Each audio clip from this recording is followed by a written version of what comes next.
El día de hoy vamos a terminar de ver lo de las vías de señalización, que ya íbamos a hablar de un eh, último ejemplo, ya que habíamos hablado sobre los receptores de membrana y ligandos hidrofílicos. Vimos los canales de calcio y vimos los receptores acoplados a proteínas G triméricas. Entonces, ahora vamos a hablar de ligandos hidrofóbicos y de receptores intracelulares en una vía de señalización. ¿Pueden ver ya la presentación?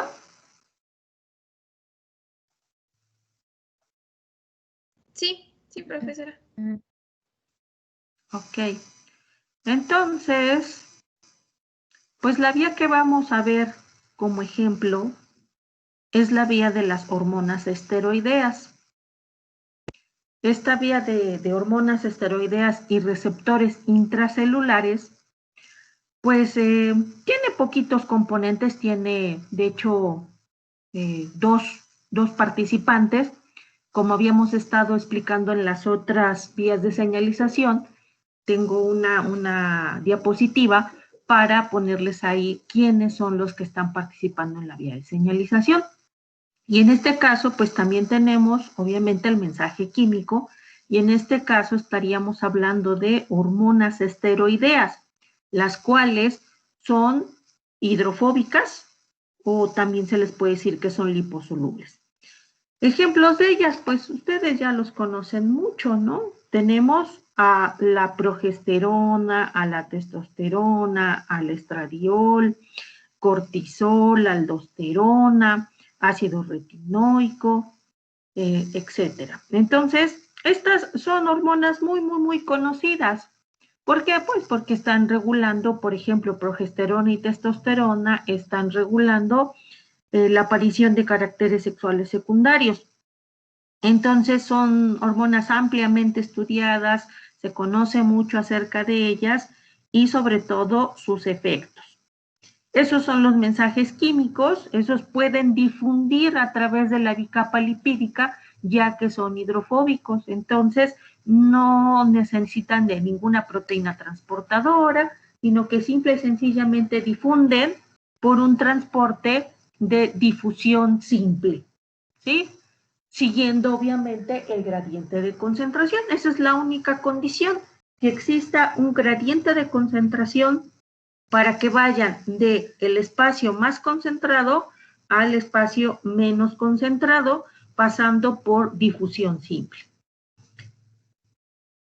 Debido a esto, como pueden difundir, su receptor entonces se encuentra en el citoplasma, no está en la membrana citoplasmática. Entonces, el segundo participante de esta vía de señalización sería el receptor, que sería el receptor intracelular. Este receptor intracelular, pues es una proteína que tiene un dominio de unión a la hormona. De tal manera que esta proteína pues llega a la hormona y se une al receptor. Esto provoca el cambio conformacional del receptor y juntos hormona y receptor van a desencadenar un efecto en la transcripción. De hecho, este receptor intracelular es especial porque es un receptor como tal, o sea, está recibiendo un ligando que es la hormona, como los otros receptores que vimos que recibían un ligando y que cambiaban la conformación. Este también hace eso, recibe un ligando, se une a un sitio específico del receptor que digo que se llama, les insisto que se llama el dominio de unión hormona. Pero aparte de ser eso, aparte de ser un receptor, también es un factor transcripcional. Estamos hablando de que este receptor intracelular recibe el ligando, funciona como receptor de ligando, pero en sí es un factor transcripcional. Por eso se le conoce como receptores nucleares. Esa es la razón por la cual también recibe este nombre. Es un receptor nuclear, ya que una vez que la hormona se une al receptor, entonces pueden internalizar en el núcleo de manera general y funcionar como factor de transcripción. Entonces, si funciona como factor de transcripción, nosotros podemos darnos cuenta aquí en los dominios que tiene estos factores transcripcionales, que son los receptores nucleares, tenemos que tienen su dominio de unión al DNA. ¿Se acuerdan de eso? ¿Se acuerdan que veíamos que los factores transcripcionales tienen un dominio de unión al DNA con el que reconocen al DNA secuencias en cis? Entonces, estos receptores nucleares son de la familia D2 de zinc. Su motivo estructural en este dominio de unión al DNA es del motivo D2 de zinc, que se acuerdan que era 2 hojas beta y una alfa hélice que se plegaban por la interacción con un átomo central de zinc. Y específicamente tiene 7 de estos dedos de zinc. Esa es la característica de estos receptores nucleares, de que son 7 dedos de zinc. Y el elemento en cis al cual reconocen, pues entonces es el elemento GRE, porque es el elemento de respuesta a glucocorticoides. Estas hormonas esteroideas pues son glucocorticoides. Ajá. Entonces se unen a estos de manera general. Hay unos elementos de respuesta a estas hormonas que tienen un nombre así particular como elemento de respuesta de unión hormona. Esos serían otros. Pero bueno, de manera generalizada y básica estaríamos hablando de elementos de respuesta a glucocorticoides. Además de estos dominios de unión al DNA, pues tenemos otros dominios que están relacionados, como por ejemplo, ven acá, el dominio de unión al ligando, que sería el dominio de unión a la hormona. Es toda esta sección, carboxilo terminal, es la del dominio de unión a hormona o a ligando. Y aquí está representada su estructura en la representación esquemática de cintas o de listones. Ajá, aquí vemos las alfas hélices, todas estas alfas hélices. Este sería cómo estructuralmente y tridimensionalmente está plegado este dominio de unión a ligando. Y aquí vemos el dominio de unión al DNA formado por los 7 dedos de zinc. ¿Sí? Entonces, este es como que un receptor o estos receptores que forman toda una familia, pues son particulares, son especiales, porque aparte de ser receptores de hormonas que unen un ligando, pues también son factores transcripcionales. También tienen esta actividad, entonces sería pues prácticamente directa, ¿no? En las otras vías de señalización veíamos que llegaba el ligando, se unía al receptor, el receptor cambiaba la conformación, de ahí se activaban una serie de proteínas o enzimas efectoras, se producían segundos mensajeros, esos activaban a otras y esos a su vez desencadenaban una ruta de fosforilación o de fosforilación que conllevaba a la activación de los factores transcripcionales.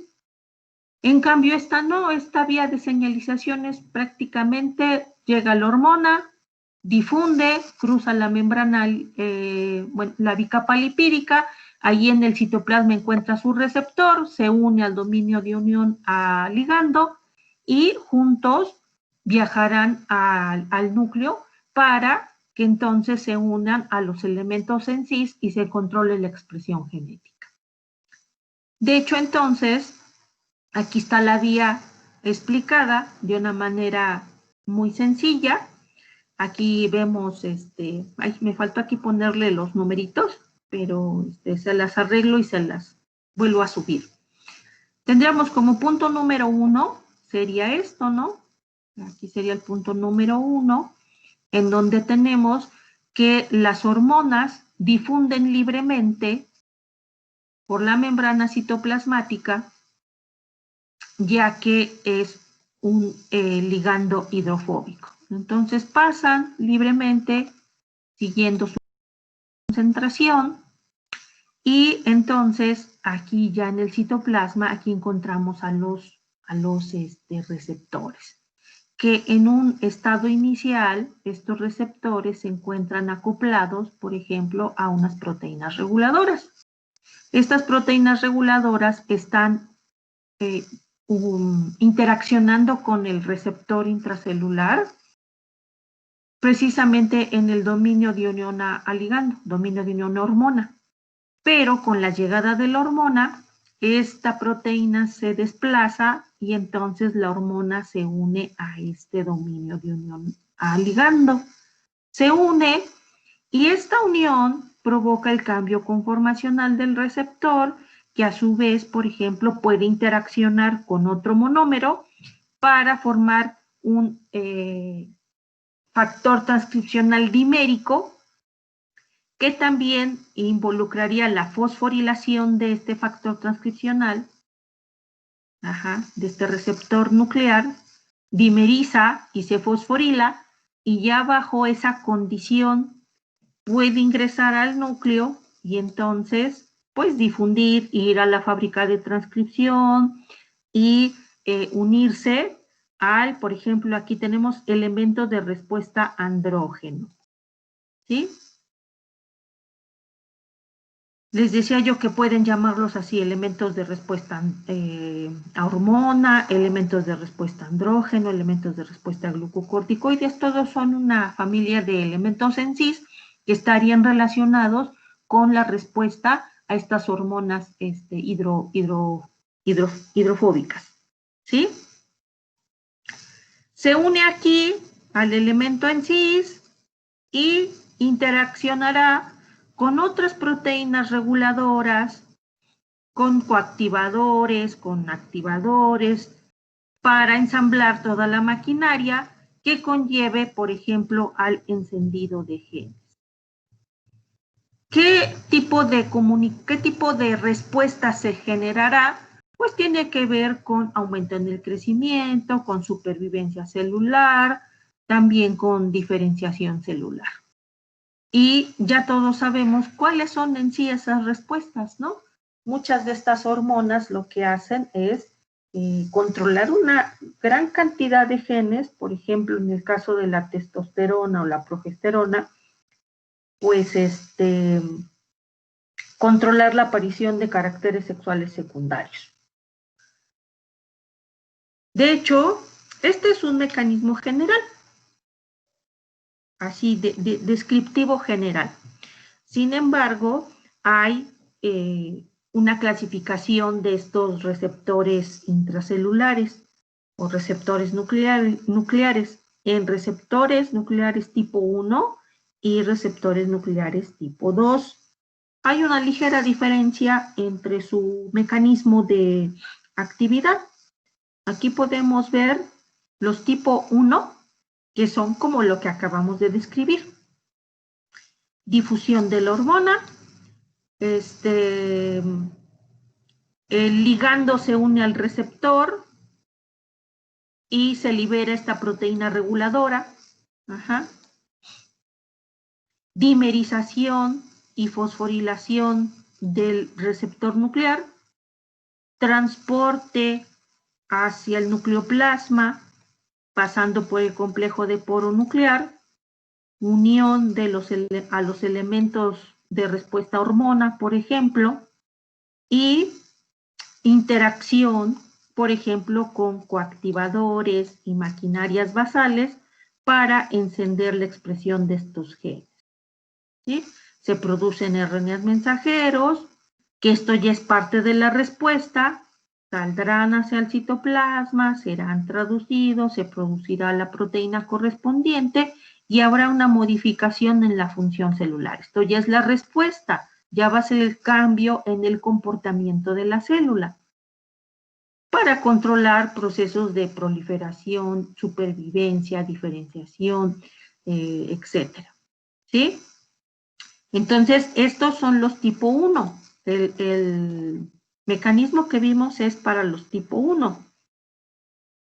Para los tipo 2, la única diferencia consistiría en que estos receptores están en el núcleo, o sea, ya están dentro del núcleo.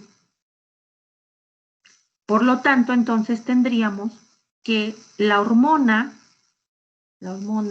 difundió por la membrana, difundió la membrana citoplasmática porque es hidrofóbica. Difunde la bicapa lipídica, puede pasar libremente por difusión simple y esta misma hormona puede pasar a través del complejo de poro nuclear e ingresar al núcleo. Y aquí en el núcleo, estos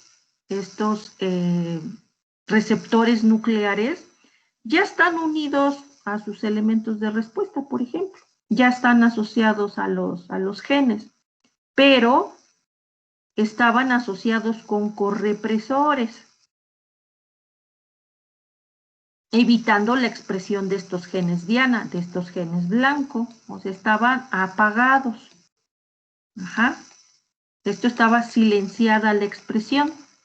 Con la llegada de la hormona y la unión de la hormona al receptor, que ya sería esta condición, vemos que los receptores pues cambian su conformación y ahora dejan de interaccionar con el correpresor y ahora interaccionan con coactivadores. Y entonces vemos que la interacción es con coactivador y con maquinarias basales y esto conlleva al encendido de la expresión genética.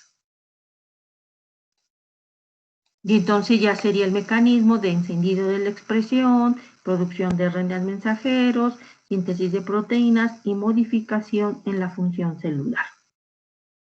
¿Sí?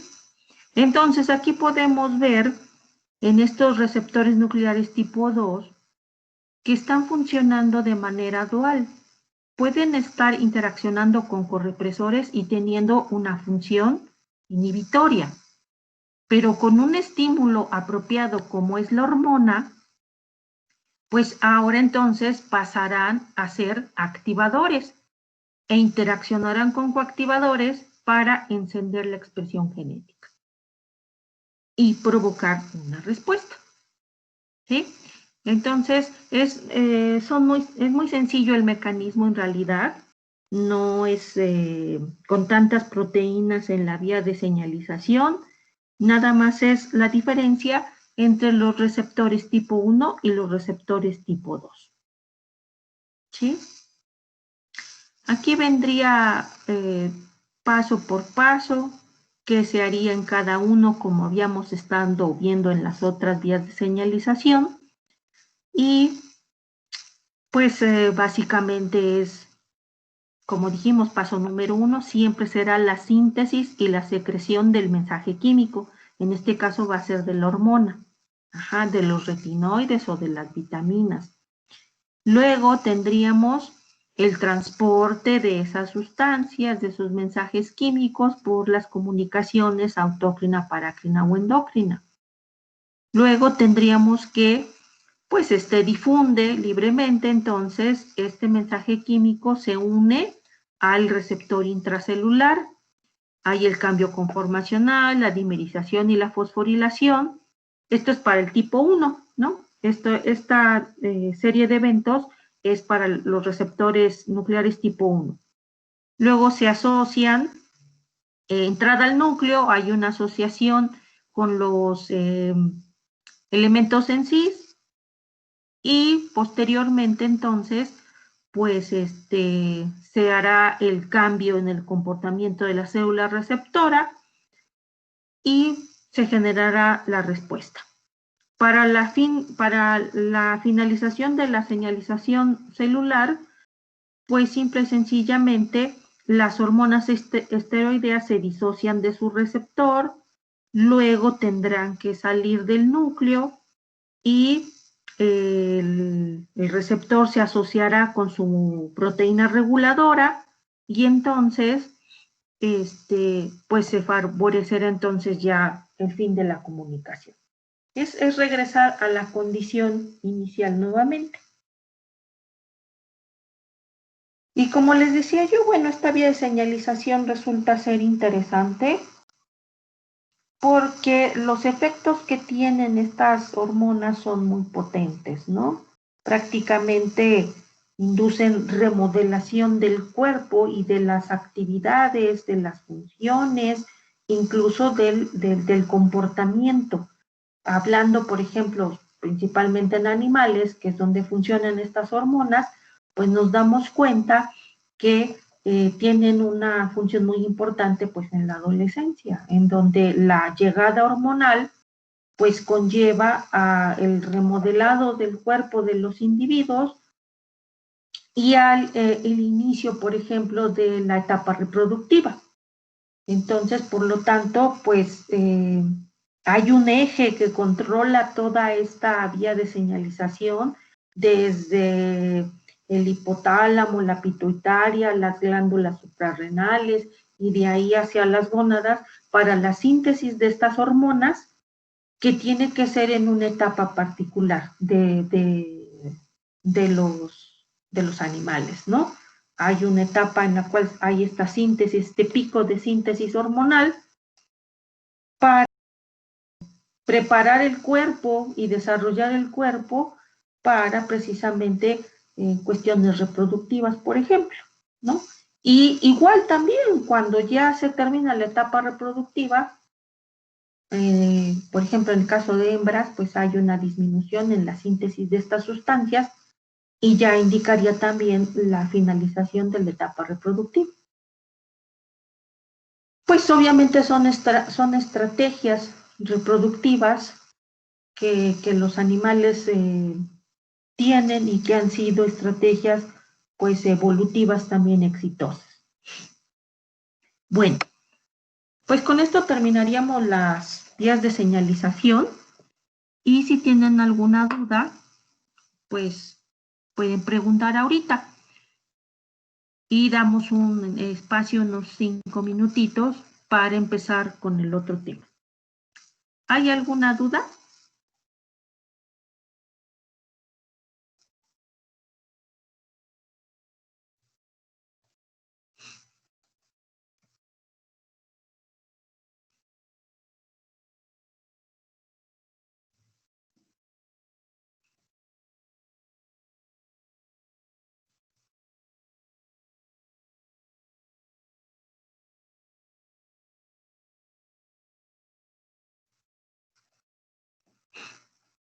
A ver, acá levantan la mano.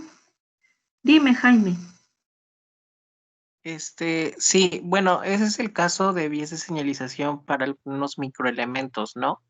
Pero, ¿qué pasa cuando, por ejemplo, son efectos físicos como, no sé, temperatura o radiación? Ya.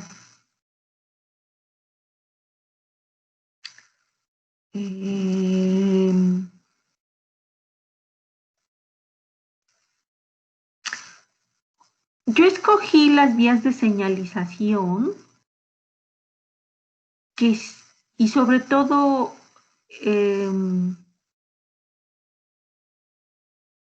la vía que va directo hacia el núcleo, hacia el control de la expresión genética. Por ejemplo, en el caso de la temperatura, no podría asegurarte que no tenga un efecto a nivel transcripcional. Sin embargo, podría yo suponer que sus efectos son sobre todo a nivel citoplasmático, a nivel de cambios metabólicos, ¿sí?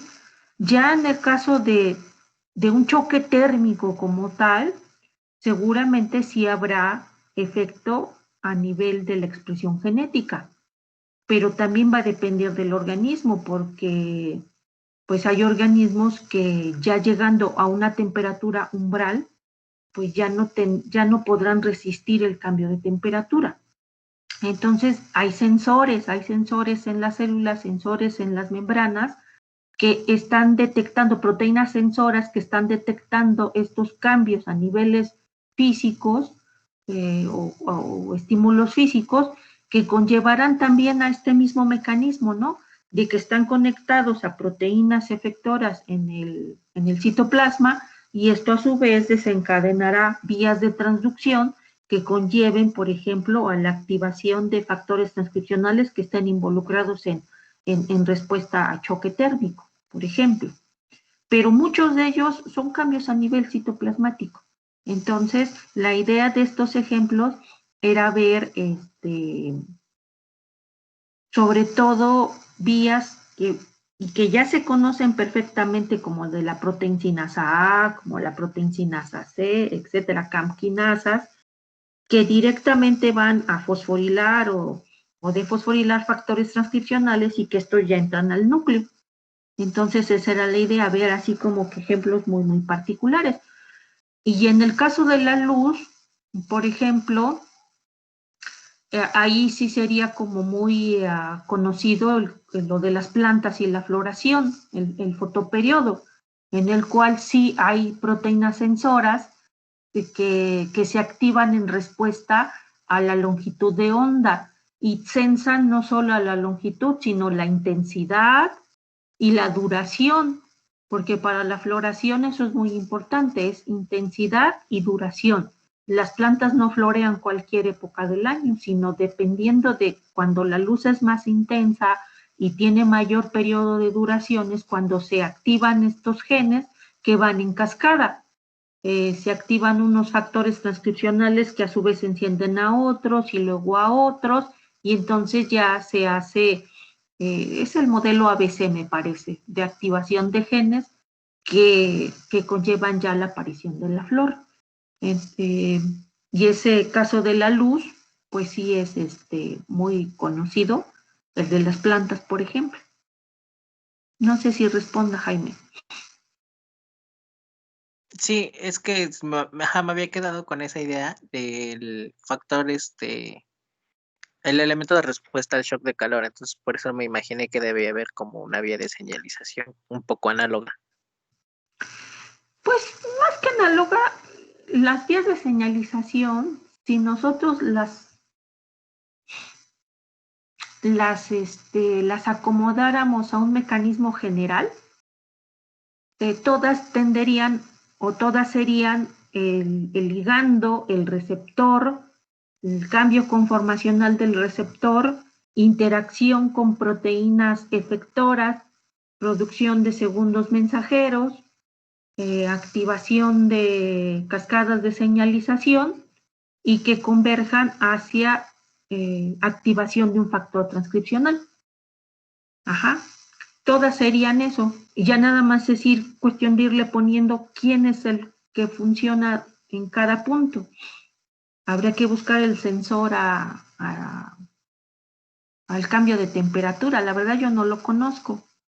Sería cuestión de buscar ahí qué proteína pudiera estar funcionando como, como un receptor o como un sensor. Ahí más bien sería sensor. Son sensores porque son cambios físicos. ¿Sí?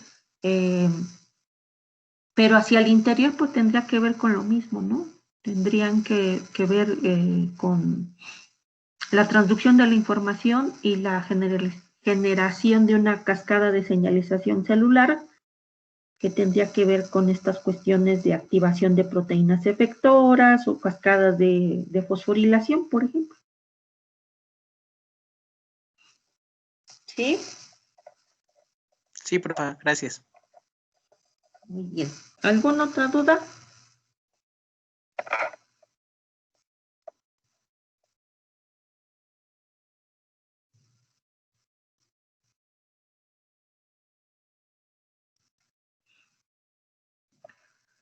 Bueno, parece que no. Entonces vamos a dar nada más unos 5 minutos. Pues mejor no se salgan, damos nada más unos 5 minutos y entonces vamos a empezar con la siguiente unidad que ya son las aplicaciones de la biología molecular. ¿Ok? Sí, profa. Sí, profe.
Bueno, pues vamos a continuar con la siguiente unidad, que sería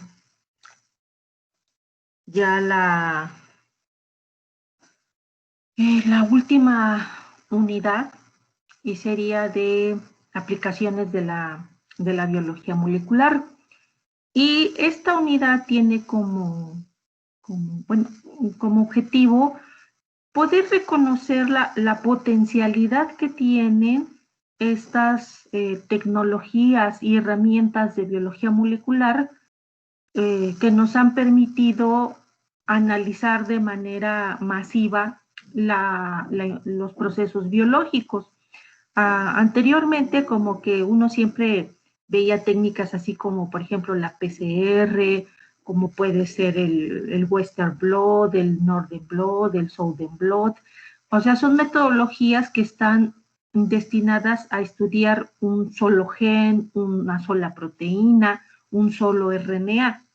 Y no significa que estén desactualizadas, no significa que ya no se utilizan esas metodologías. Sin embargo, muchas de ellas ya solamente se utilizan para cuestiones de estudio de un solo gen en particular. Y siguen siendo metodologías sumamente poderosas, sumamente necesarias y eficientes, como por ejemplo en el caso de la PCR, pero ya hay otras formas entonces de poder analizar la información. Y se refiere a análisis masivo de información.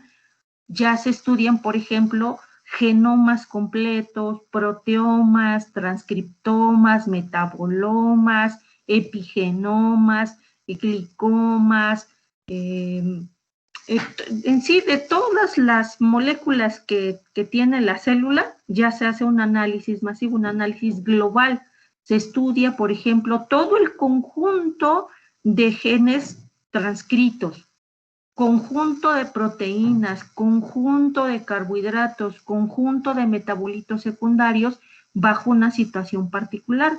Entonces, el desarrollo de estas formas de estudio pues involucra, por lo tanto, la aparición de tecnologías de alto rendimiento, las cuales permitan entonces analizar de manera simultánea todo este conjunto de moléculas presentes en una célula. Y de ahí tener entonces una panorámica general de qué cosa está sucediendo con las células, de qué cosa está sucediendo con un determinado proceso o una determinada situación. O en el caso de los genomas, pues conocer la información completa de los genomas de los organismos y poder determinar su estructura, su composición, su organización y su evolución. Por lo tanto, les digo, entonces, necesitamos o se ha necesitado para poder tener conocimiento de estas tecnologías, pues no nada más es desarrollar la parte metodológica, sino también la parte de análisis de la información, porque al tener este tipo de herramientas, pues se genera una gran cantidad de datos, son muchísimos datos, es muchísima la información, entonces va a la mano con el desarrollo de técnicas o de áreas que se le conocen como la bioinformática, en la cual permite analizar, ordenar y almacenar toda esa información biológica que se genera y pues entonces interpretar qué cosa está sucediendo. Si uno analizara así, pues a mano la información, por ejemplo, obtenida de una secuenciación de un genoma, pues creo que no terminaría uno nunca, porque es muchísima, muchísima, muchísima la información que se obtiene. Entonces necesita uno obligatoriamente desarrollo de programas de bioinformática que nos permita integrar toda esa información, analizar toda esa información y poder dar esa interpretación hacia lo que nosotros queremos estudiar. Por lo tanto, pues la primera tecnología que vamos a ver de alto rendimiento tendría que ser la secuenciación del genoma. ¿Por qué empezar con esa? Pues Porque la base de la información, pues, es la información genética, ¿no? Entonces es importante dentro de la era genómica, y que incluso ya está pasado la era genómica, estamos en la era postgenómica, pues empezar con esta metodología, empezar a entender cómo es que se han desarrollado estas tecnologías masivas de información o de alto rendimiento, para posteriormente ir viendo que de ahí pues obtener transcriptomas, proteomas, y todos los omas que se estudian a través de las conocidas ómicas. Entonces el genoma se estudia por la genómica, el transcriptoma se estudia por la transcriptómica, el proteoma se estudia por la proteómica. Vamos a entonces iniciar con la secuenciación del DNA, pero de la metodología de alto rendimiento. Entonces les voy a compartir pantalla, que creo que ya estábamos compartiendo, me parece.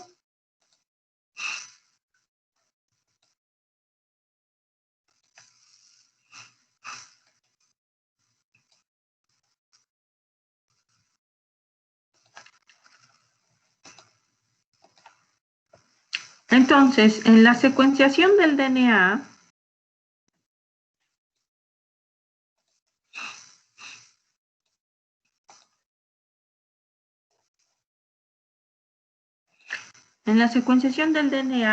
históricamente vamos a ir nombrando los métodos de secuenciación como secuenciación de primera generación, de segunda generación y de tercera generación, en los cuales la primera generación se refiere a los métodos de secuenciación con los cuales se inició. Por ejemplo, tenemos el método de secuenciación de Maxam-Hilbert, que está basado en la modificación química del ADN y posterior excisión de bases específicas. Este fue el primer método de secuenciación que se desarrolló. Es un método en el cual se hacía un tratamiento con el DNA y se iba haciendo una degradación del mismo. Se iba haciendo una excisión de bases, se iba degradando y se iba obteniendo lecturas de qué bases nitrogenadas son los que componían un fragmento de DNA. Este método era un poco impreciso, era muy complicado, se requerían de una gran cantidad de sustancias para poderlo llevar a cabo. Por lo tanto, fue sustituido por el método de secuenciación Sanger, la cual todavía se sigue utilizando. Insisto que estas metodologías que van hacia el estudio de moléculas únicas no es que estén descontinuadas ni que ya sean obsoletas, todo lo contrario, se siguen utilizando. Entonces, hay que ver cuándo utilizar una metodología y cuándo utilizar otra. Eso nada más es lo que ha cambiado. Dependiendo del objetivo de estudio o de investigación que se quiera realizar, y pues obviamente también de las cuestiones económicas, pues uno podrá decidir qué metodología es la más adecuada o la idónea para el objetivo de nuestro trabajo, de nuestra investigación. Entonces, esta secuenciación Sanger se sigue utilizando, sigue siendo muy empleada y también reditúa resultados realmente excelentes, dependiendo, insisto, del objetivo de la investigación. Esta secuenciación Sanger es un método que es conocido como el método de terminación de la cadena, en la cual se basa en el uso prácticamente de análogos de los nucleótidos, los cuales al ser incorporados a una cadena en crecimiento detienen la síntesis y posteriormente esta secuenciación o estos fragmentos que se han sintetizado pueden ser detectados porque esos nucleótidos análogos emiten una señal fluorescente y entonces se va detectando qué nucleótido es y se puede ir haciendo la deducción de la secuencia. De hecho, aquí podemos ver un esquemita. Esta es la secuenciación Maxam-Hilbert, que les decía yo que tenemos un DNA duplex. los extremos se marcan, luego se hace un corte con una enzima de restricción para obtener solamente un extremo marcado y se hace el tratamiento químico.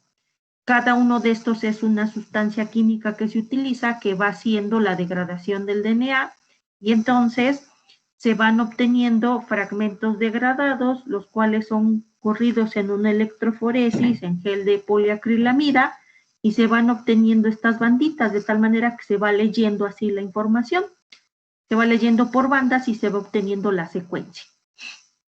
Esta sí ya está en desuso, esta ya de plano ya no se usa, pero esta de secuenciación Sanger sí, esta sí es usada.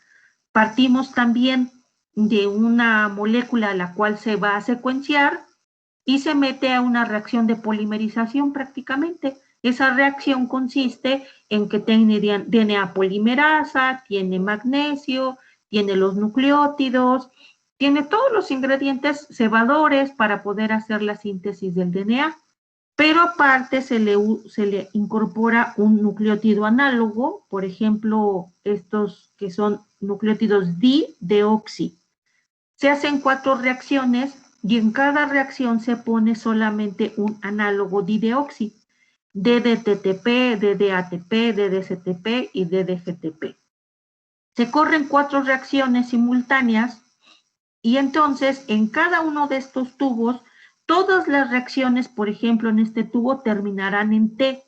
Todas las reacciones de síntesis de DNA terminarán en A. Todas terminarán en C y todas terminarán en G.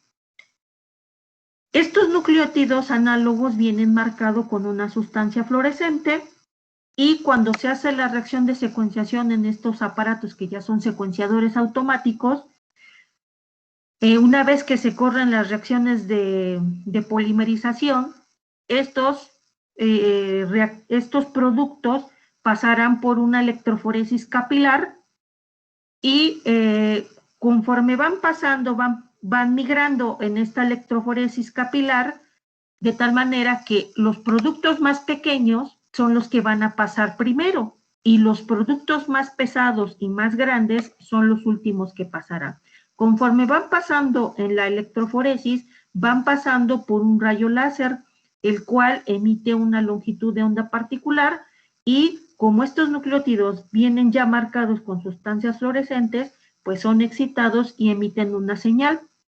Esta señal es identificada por un detector que está conectado ya a un software, el cual ya tiene el programa como para ir interpretando la información para que entonces vayamos obteniendo la secuencia de un fragmento de interés.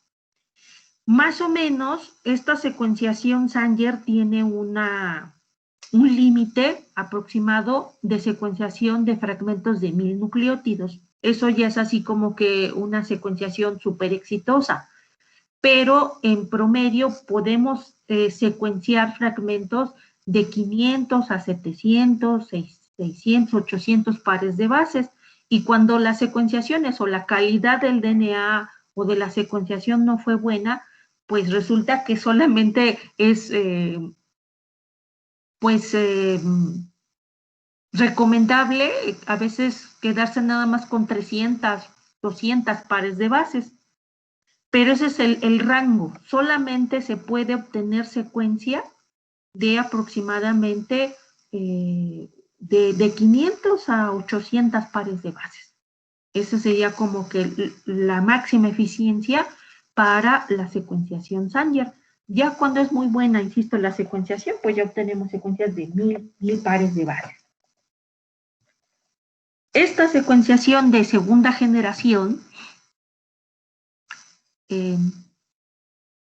ha ido también evolucionando porque antes no había estos secuenciadores automáticos, no había estos nucleótidos marcados con sustancias fluorescentes, ni tampoco había estos software para que ya nada más pasaran por la electroforesis capilar y entonces ya tuviéramos este diagrama que se llama electroferograma y en la cual ya vemos prácticamente la secuencia.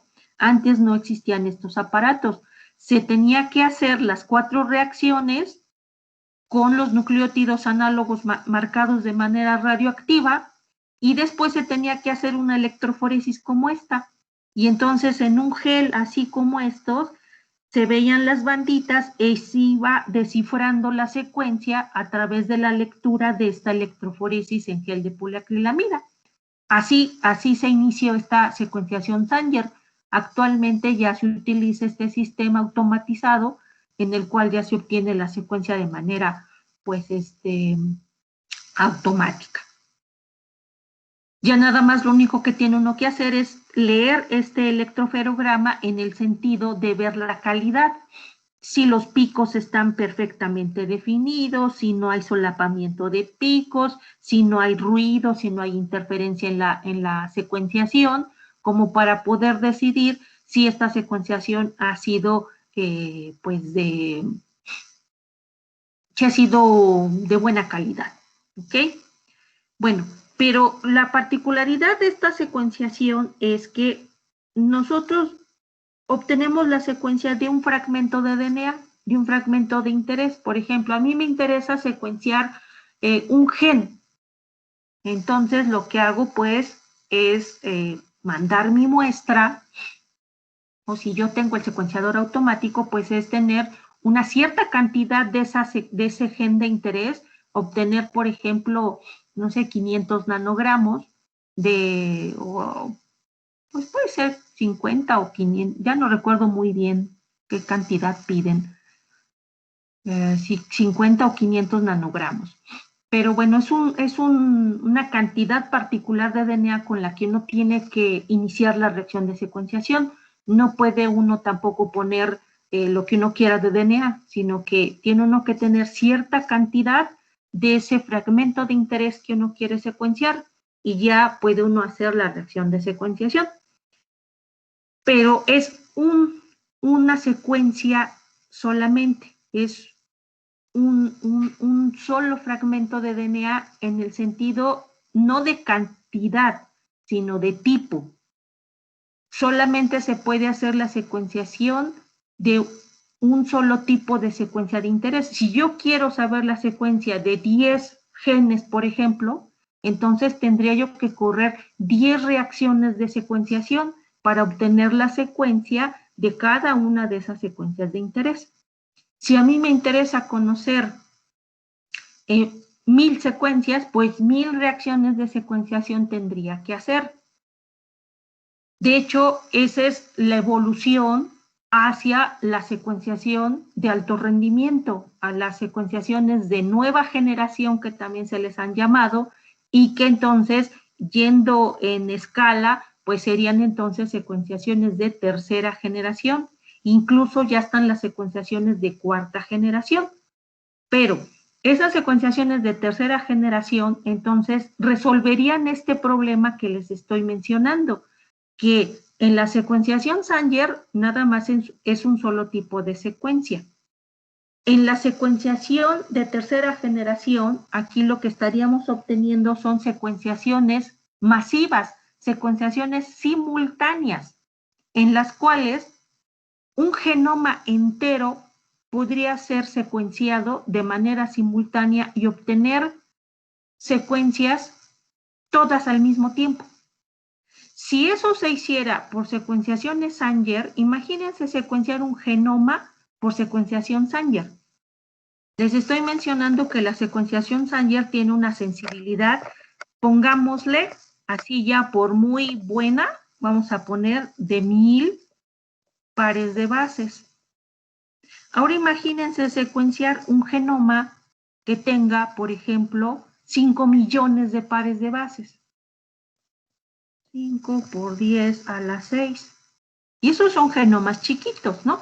Un genoma, pues no sé, de una bacteria. Imagínense cuántas secuenciaciones Sanger tendríamos que hacer para secuenciar todo este genoma. Tendríamos que dividir 5 millones entre 1000. ¿Cuántas secuenciaciones tendríamos que hacer?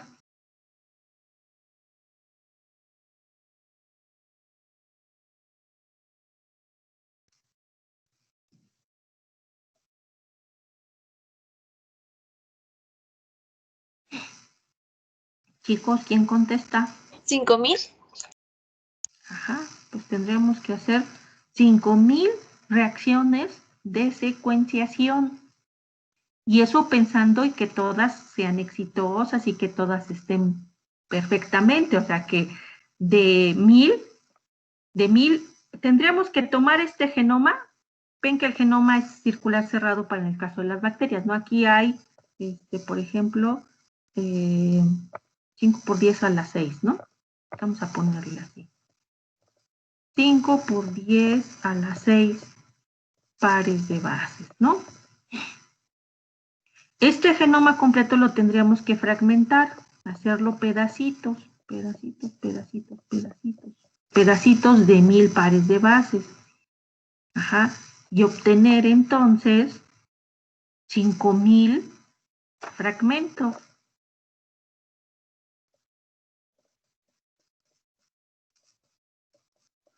5000 fragmentos, los cuales los meteríamos a uno por uno a una reacción de secuenciación Sanger. Y eso sería entonces ya secuenciar todo el genoma, pero pensando en que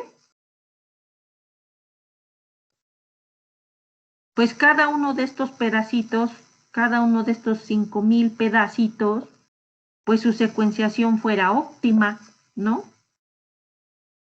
Pero ¿qué tal si muchas de estas secuenciaciones nada más obtenemos de estos 1000, nomás obtenemos 300? O nomás obtenemos 800, ¿sí? Entonces resultaría que no serían 5000 reacciones de Sanger, sino que serían mucho más reacciones de Sanger para poder secuenciar el genoma completo. Y hacer una reacción de secuenciación Sanger, pues ¿en cuánto tiempo lo haríamos para obtener resultados? Yo, por ejemplo, cuando he mandado a hacer secuenciaciones Sanger,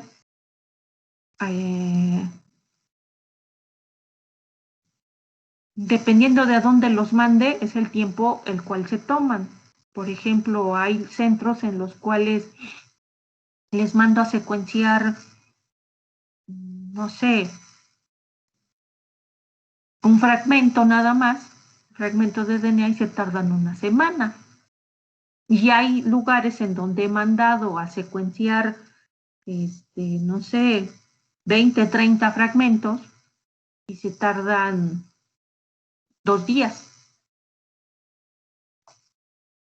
Ya en la actualidad, pues sí, realmente también los procesos se han eficientado y aún así, pues tardarían cierto tiempo, ¿no? Tardarían para secuenciar 5000 fragmentos, pues a lo mejor sí se tardarían un poquito más de tiempo, ¿no?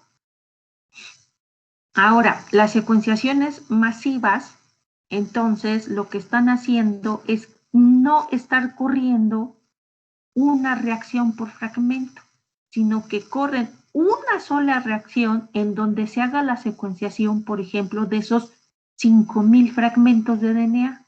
En una sola reacción se haría la secuenciación de todos. Entonces sería una secuenciación simultánea. Por eso sería una secuenciación masiva.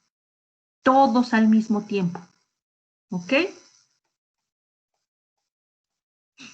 Entonces, dentro de estas secuenciaciones, de segunda, esta es de segunda generación, ¿sí? Esta Sanger es la de segunda generación, entonces las secuenciaciones de tercera generación tendríamos secuenciaciones, esta no está importante, tendríamos secuenciaciones como una conocida como la pirosecuenciación.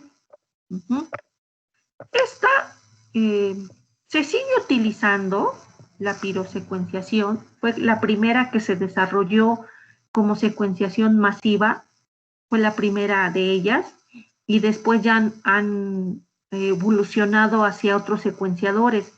De hecho, aquí entonces las empresas que hacen estas metodologías pues han competido mucho para desarrollar secuenciadores automáticos que hagan estas secuenciaciones de alto rendimiento.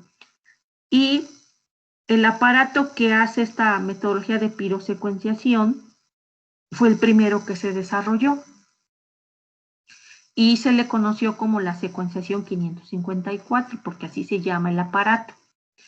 Y es una reacción bastante elegante, requiere de la participación de un complejo enzimático.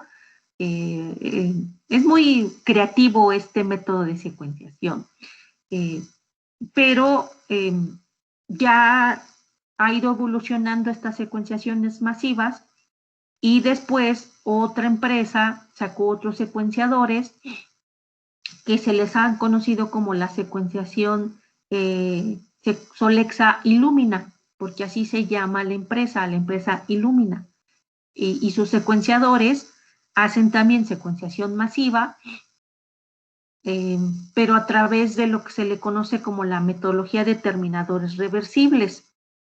Y los últimos secuenciadores que han desarrollado son secuenciadores de molécula única. Vamos a explicar el de pirosecuenciación para que entendamos cómo está funcionando esto de la secuenciación masiva. La pirosecuenciación consiste en lo siguiente. Metodológicamente lo que tenemos es que nosotros tenemos o partimos obviamente de un genoma.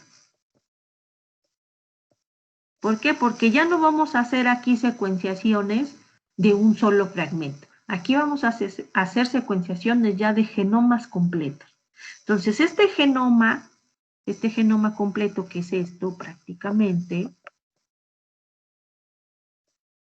puede ser de bacteria, de planta, de hongo, de animal, de virus, de lo que quieran, ¿sí?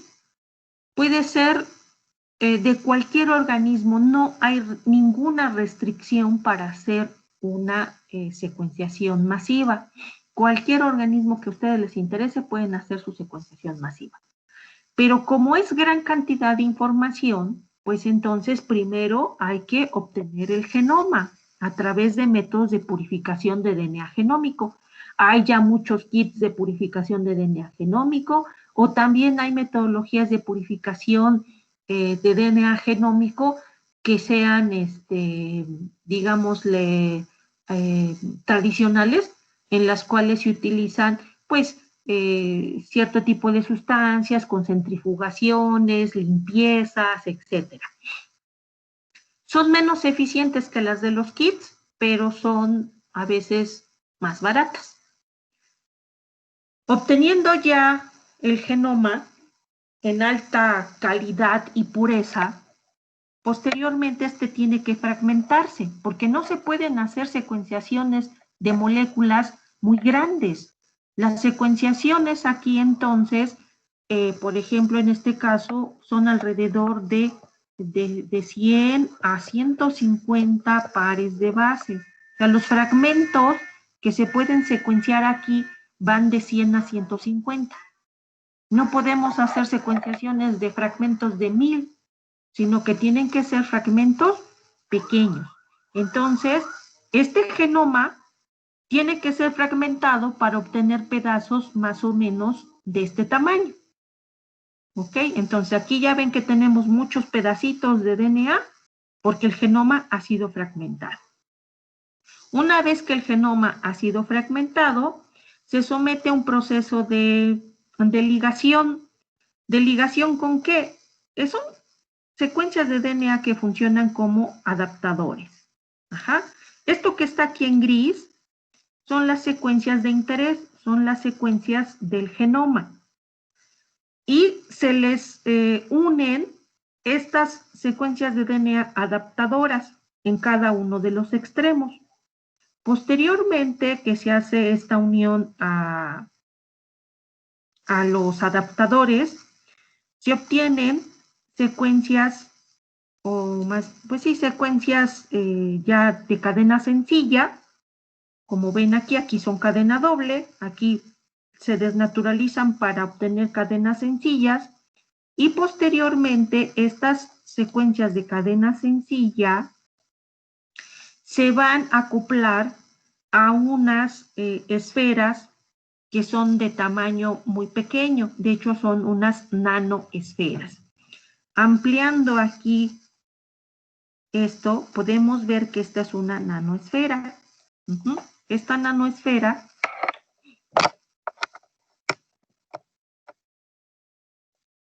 si ustedes se fijan, vamos a ampliarlo un poquito. Ven que esta nanoesfera tiene pegado aquí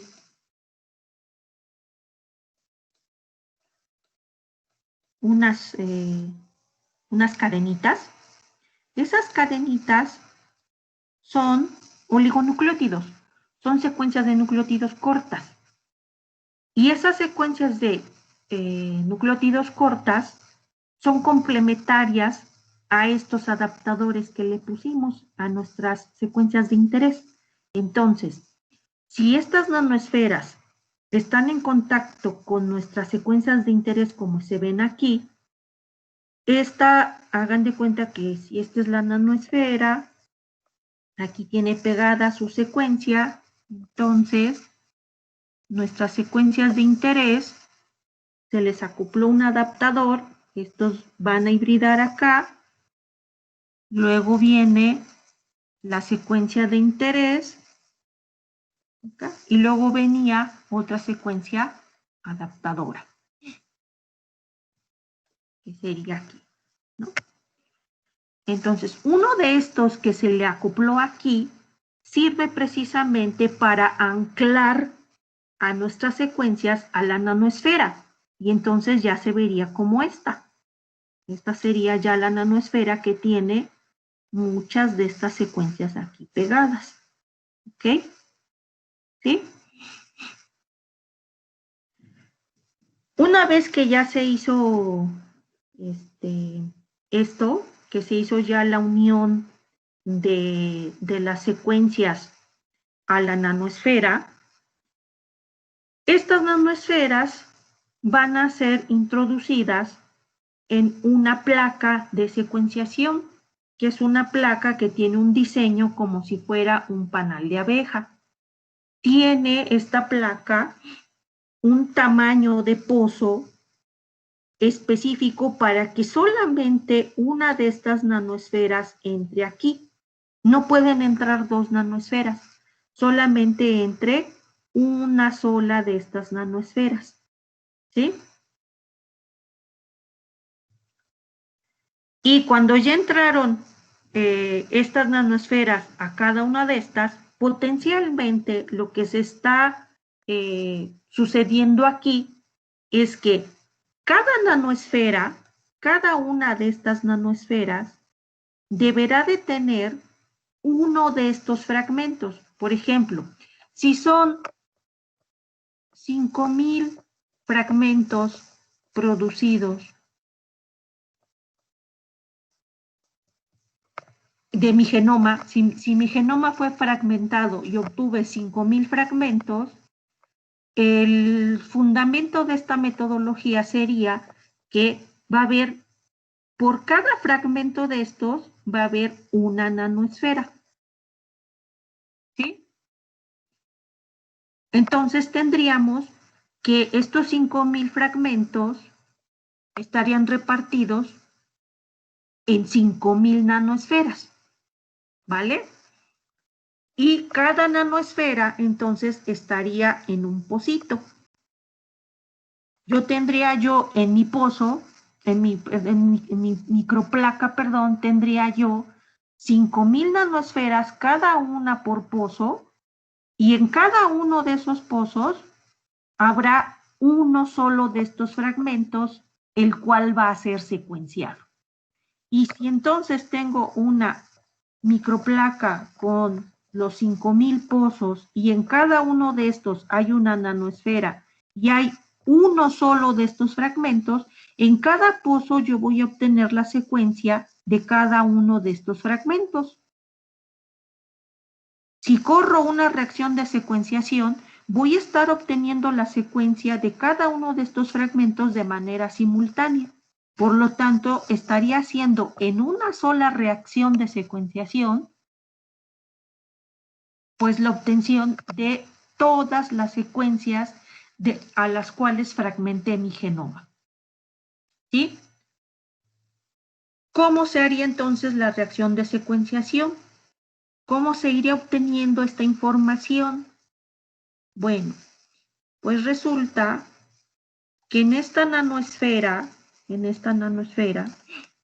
se le va depositando una reacción de secuenciación, en la cual, por ejemplo, consistiría en que pongo una mezcla en donde va a tener estos componentes.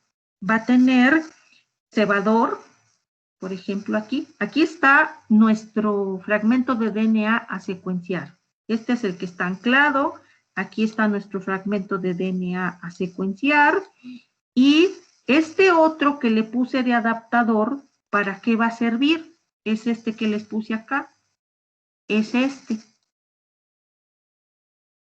¿Para qué va a servir ese otro adaptador? Va a servir para que se una un cebador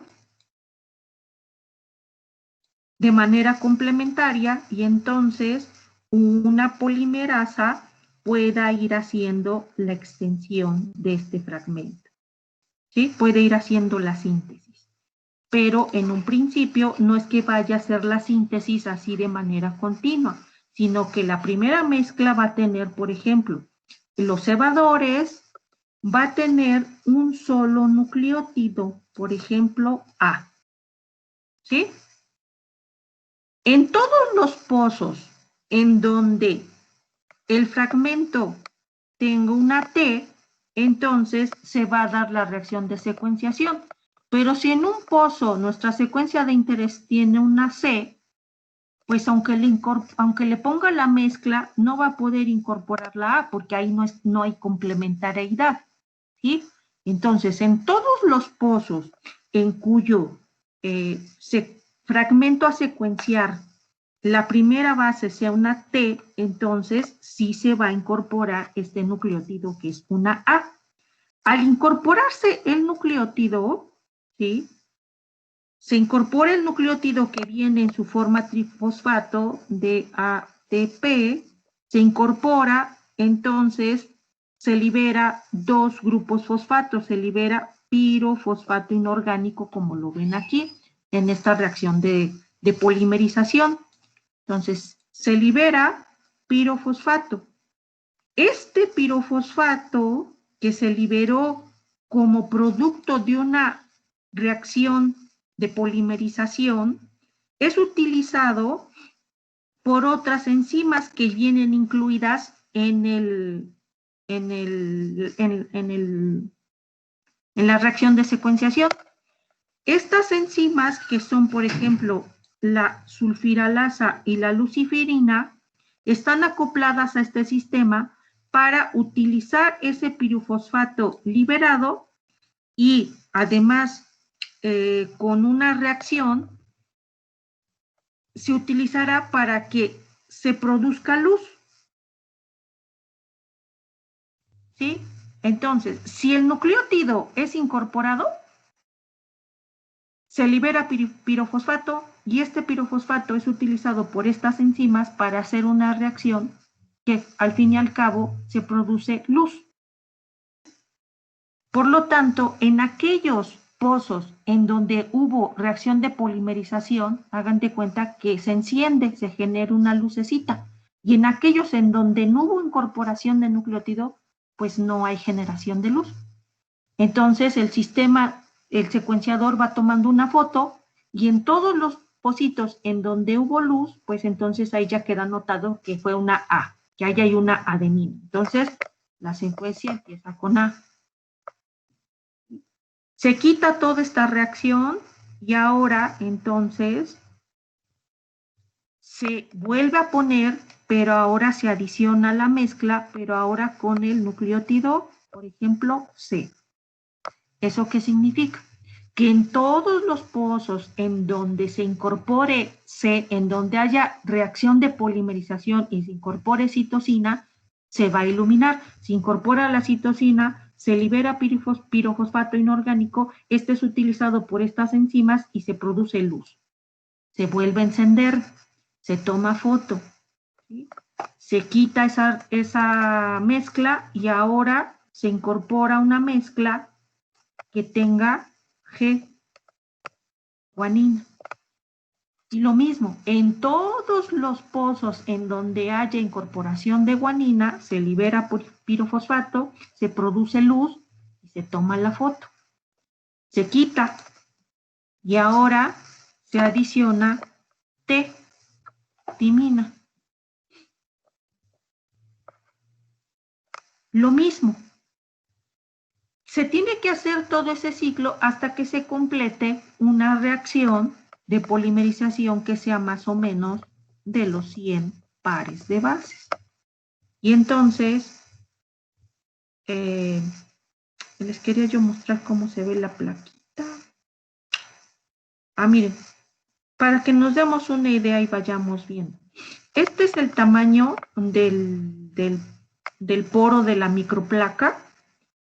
Y estas son microplacas de pirosecuenciación. Si uno ve aquí un cuadritito nada más de la microplaca, puede uno ver aquí esto que les digo que el pocito se enciende y otros no. ¿Sí? Esto es un aparato de pirosecuenciación. Es para que comparemos el tamaño. Esta es una computadora, este es un pirosecuenciador. Es un diagrama de cómo se ven las nanosferas con los productos ahí ya unidos. Las secuencias de interés y cómo están entrando a las microplacas. De hecho, la microplaca no es tan grande. Miren, en este podemos darnos cuenta del tamaño de la microplaca. La microplaca, si esta es una punta de micropipeta, vean el tamaño de la punta y cómo se está depositando la solución que contiene las enzimas, que contiene los cebadores, que contiene los nucleótidos. ¿Sí? Vean el tamaño que es realmente pequeñito. ¿Ok? Entonces, pues la reacción, pues es como les acabo de decir, tendríamos el DNA, el nucleótido, reacción de polimerización, se incorpora el nucleótido, se libera pirofosfato y este pirofosfato es utilizado por estas enzimas, la sulfiralasa, que utiliza el pirofosfato para transformarlo en ATP y luego este ATP es utilizado por la luciferasa que ya produce la luz. ¿Sí? Y entonces esta luz es detectada por un sistema perfectamente, un sistema de detección que pueden ser fotografías de alta definición para obtener estas imágenes. Y entonces ir secuenciando, en cada pocito se va a ir encendiendo cada vez un nucleótido. Y en cada pocito entonces se podría ir obteniendo la secuencia de cada fragmento. ¿Sí? ¿Más o menos les quedó claro? Sí, profa. Esto tiene que ver también con el desarrollo, insisto yo, de tecnologías. Y bueno, no le voy a llamar tecnología, porque generalmente se confunde. La bioinformática no es una tecnología, es una área de estudio, es una disciplina ya formalizada.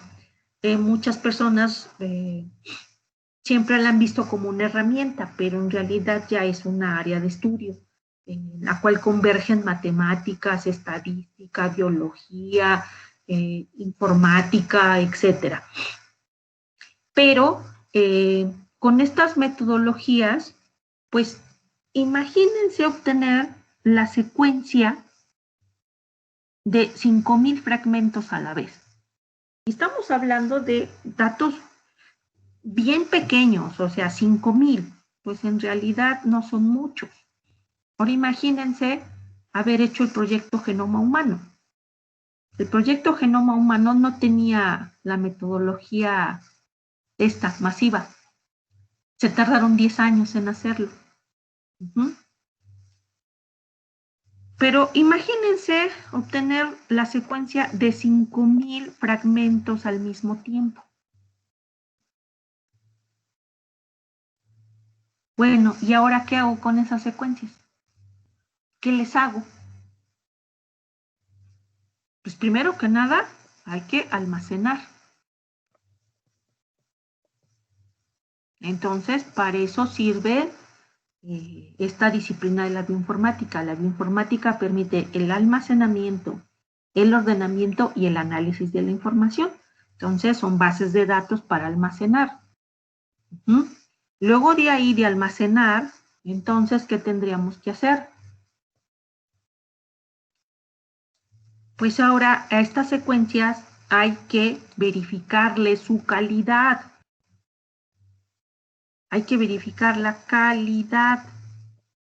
¿Qué tan buenas estuvieron estas secuenciaciones? ¿Realmente sirvió esta secuenciación? ¿O hubo muchas deficiencias? Hay personas que pagan sus secuenciaciones masivas y a la hora de hacer el análisis y la verificación de la calidad resulta que no es óptima y entonces todo eso hay que tirarlo a la basura, no sirve para nada. Hay que volver a hacer la reacción de secuenciación. Actualmente los costos se han abaratado mucho y estas secuenciaciones masivas pues cada vez van siendo más baratas. Sin embargo, hace como unos, no sé, como unos 5 o un poquito más de años, yo sabía que una secuenciación masiva estaba en 60,000 pesos. Ahorita no sé en cuánto esté una secuenciación masiva. Bueno, ya que se verifica la calidad, entonces habría que hacer el análisis de la información. Hacer el estudio de la calidad toma un buen de tiempo, porque son 5,000 fragmentos. Y no se puede hacer a mano, se tiene que hacer todo con herramientas de informática. Luego que se verifica la calidad, pues habría que hacer todo lo que sería el ensamblado.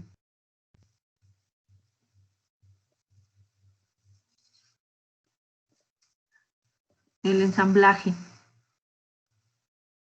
Porque yo tengo 5,000 pedacitos, ¿no?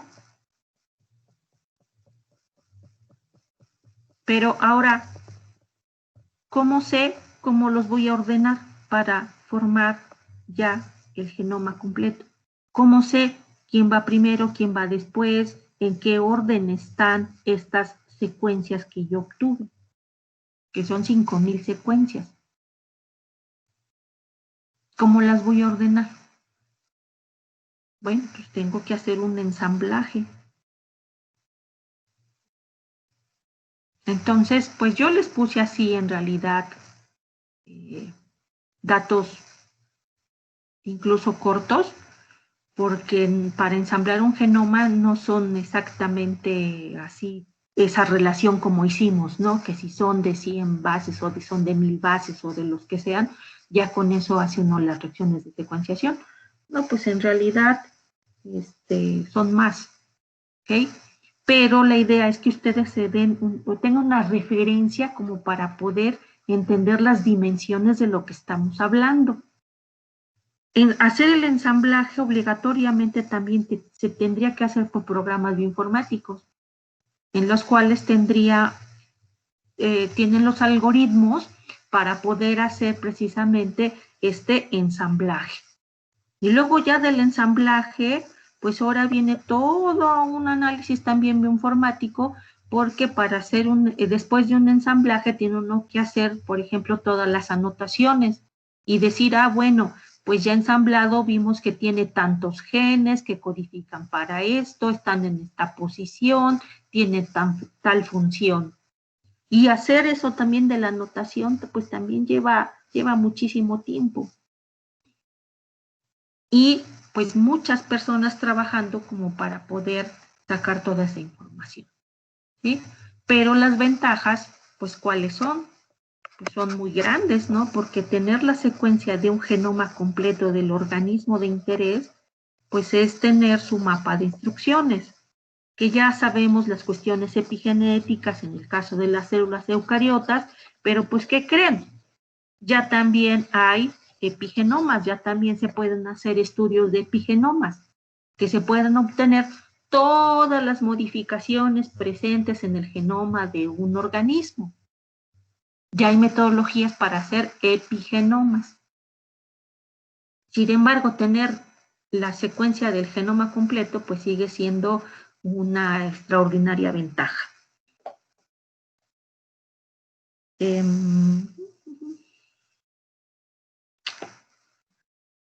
Esta pirosecuenciación todavía se sigue haciendo, sin embargo, ahorita la que se está haciendo mucho es la metodología esta que está aquí, que es la de terminadores reversibles, que es una tecnología de secuenciación que ya no es con la sulfiralasa, ya no es con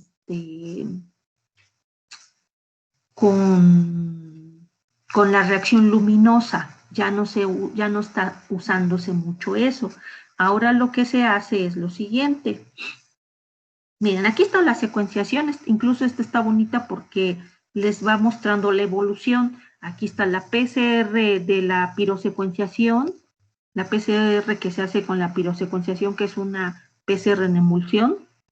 De hecho, pues todas son PCRs básicamente, ¿no? Pero aquí están las nanoesferas, estos son los secuenciadores, los pirosecuenciadores y cómo han ido evolucionando. Aquí está les dije 554, ¿verdad? La secuenciación 554, pero no me equivoqué, es la secuenciación 454, la primera con la que se inició, porque así se llamaba el secuenciador. Y luego han ido evolucionando estos pirosecuenciadores.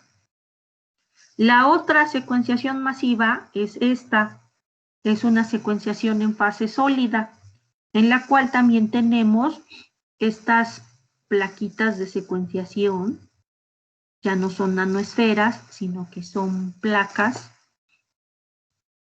en donde podemos darnos cuenta que, vean que acá tienen estos oligonucleótidos pegados a la placa. Entonces, sería lo mismo en el inicio. Tenemos el DNA genómico de nuestro interés. Este DNA genómico lo tenemos que fragmentar obligatoriamente. Hay que fragmentarlo, hacerlo pedazos pequeñitos, de 100 a 150 pares de bases. Hay que fragmentarlo. Y hay diferentes formas de fragmentación. Puede ser, por ejemplo, con enzimas de restricción, puede ser por nebulización, puede ser por sonicación, puede ser por cuestiones acústicas. El chiste es hacer la fragmentación. Cada una de estas metodologías de fragmentación, dependiendo de la intensidad y dependiendo de las condiciones, se puede ir modulando el tamaño del fragmento que se obtiene. Una vez que se fragmentó, hay que unirlo con los adaptadores. Estas moléculas adaptadoras se siguen usando. Entonces, una vez fragmentado el genoma, se le unen los adaptadores.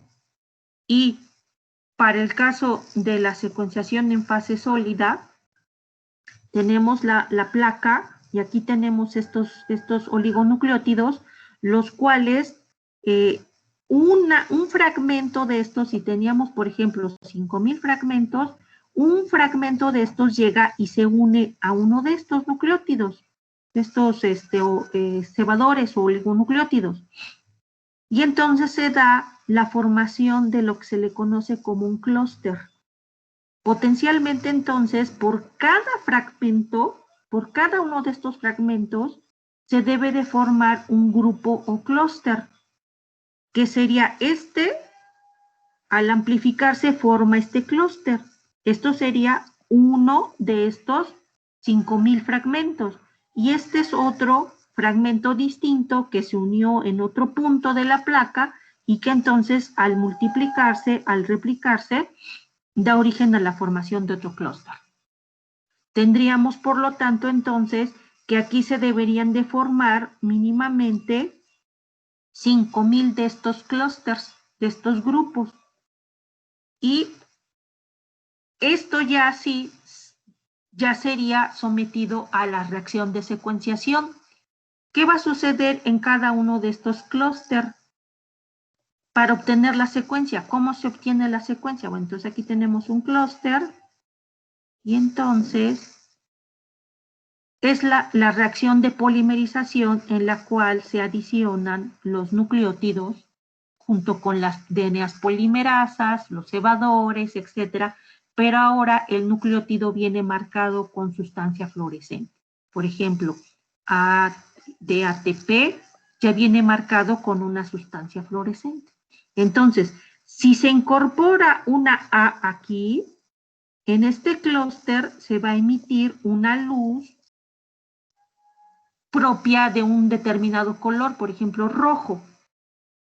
Y en cada clúster que se adicione una A, se va a esta luz roja, ¿sí? Que va a ser captada por un sensor, un detector, y entonces, pues, se va a detectar y se va a ir obteniendo la secuencia de cada uno de estos clústeres. El nucleótido, por ejemplo, C, viene coloreado con verde, por decir algo así.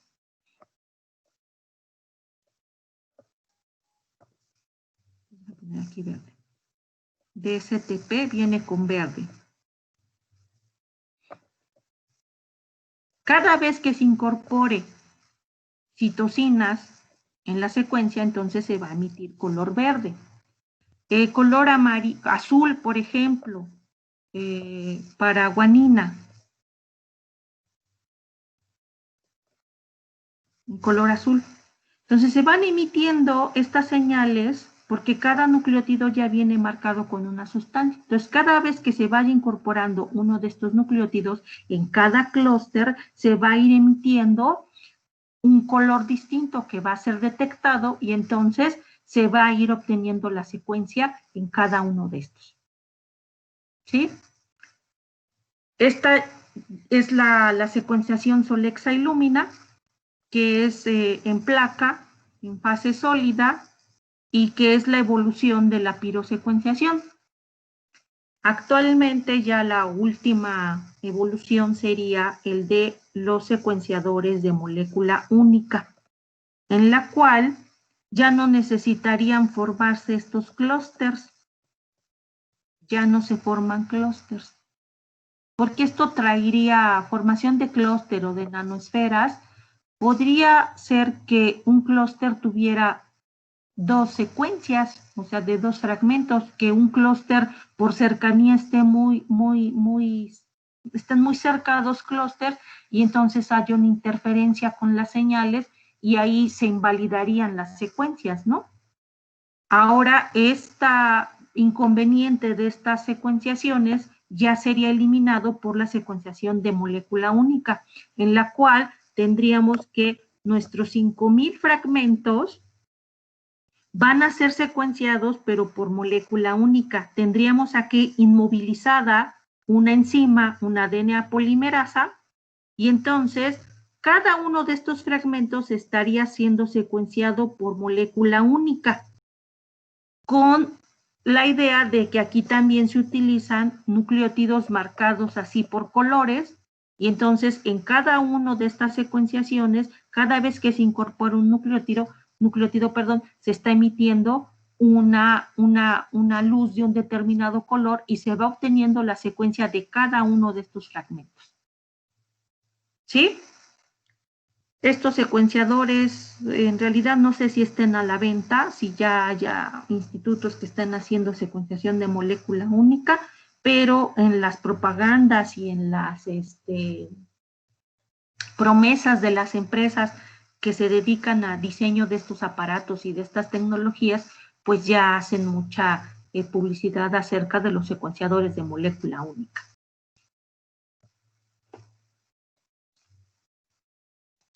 ¿Cómo ven estas reacciones de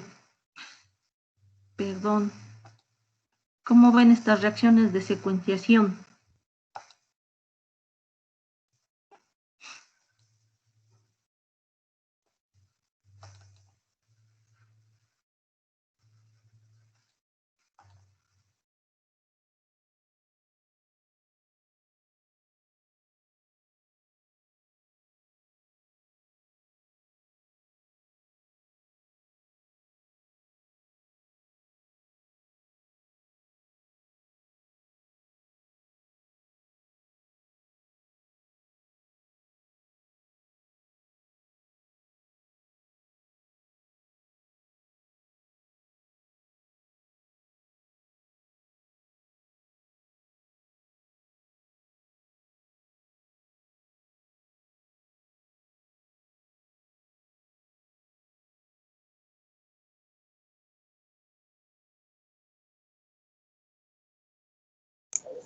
Pues me parecen muy interesantes, algunas un poquito más complejas, la verdad, y se ve que es un trabajo enorme.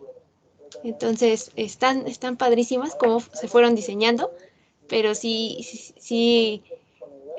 como mencionábamos, sí es mucho trabajo.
Ya. Perdón, estaba silenciado mi micrófono. Les decía yo que a mí lo que más me interesa es que ustedes pudieran, más que nada, visualizar el fundamento de estas reacciones de secuenciación masiva. En primero, que se den cuenta que estas metodologías de alto rendimiento serían para obtener el genoma completo y procesar una gran cantidad de información. Por eso son análisis masivos, una gran cantidad de información. Entonces, ir como que por lo menos distinguiendo entre cada una de ellas que la pirosecuenciación usa, todas usan reacción de PCR, todas son reacciones de PCR, todas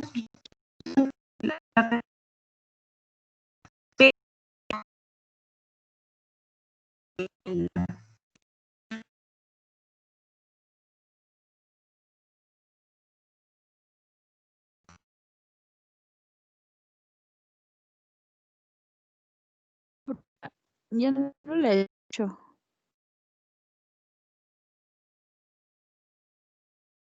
Yo tampoco, pero se empezó a cortar.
Chicos, dice la profesora que ya no se puede conectar y que hasta aquí sería la clase. Gracias. Sí, adiós. Adiós.